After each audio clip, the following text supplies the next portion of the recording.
Okay, anti-natalism is not a theory, it is a set of observations. At least it's not necessarily a theory. The anti-natalist so-called asymmetry argument put forth by David Benatar in his book Better Never to Have Been, that's a theory, a theoretical resolution of the problem of these factual observations that I'm going to point out. But yeah, anti-natalism is a set of observations.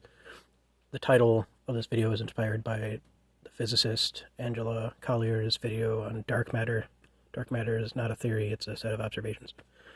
It's otherwise unrelated to that video, though. But yeah, I'm just going to make basically one point, which is that non-reproduction, the scope of non-reproduction, is infinite. The number of non-reproductions manifest at any given moment is infinite. And it's not infinite in one dimension, it's infinite in infinitely many dimensions.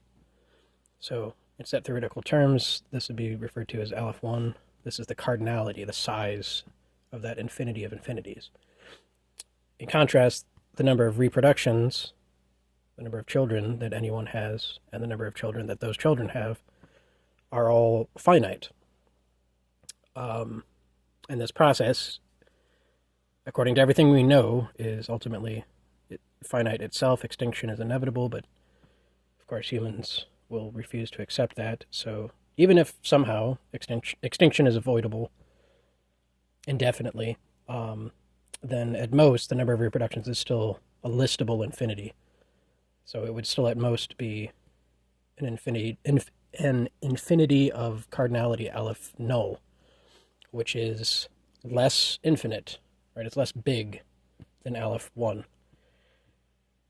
Meaning there is no one-to-one correspondence between these two things. This is not a glass half full, 50-50 sort of comparison. The infinity of infinities that we're talking about here is bigger than this.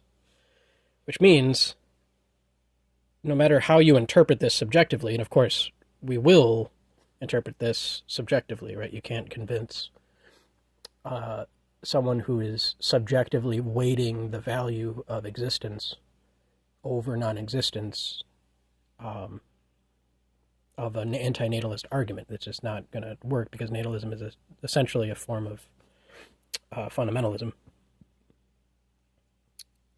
Anyway, no matter how you interpret the situation, positively or negatively, the anti-natalist concern, which is non-reproduction, is bigger. The scope of it is bigger. So whatever utility there is to non-reproduction, that utility is bigger than whatever utility there is to reproducing. Whatever perceived disutility there is, whatever problem there is with non-existence, in other words, that bringing beings into existence resolves, you'll never catch up to the problem of non-existence. In other words, bringing beings into existence is comparable to trying to catch up to the real number system by counting according to the natural number system. It will never accomplish anything. Right? So attempting to do this is futile, right? That perspective.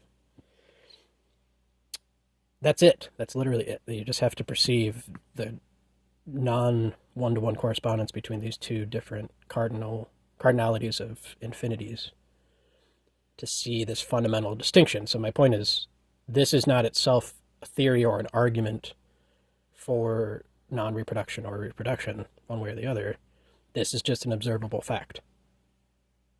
Right? We can interpret it subjectively, but this part remains factual. Like, this is just an observable problem, if you will, for anyone who was reproduced, anyone who exists.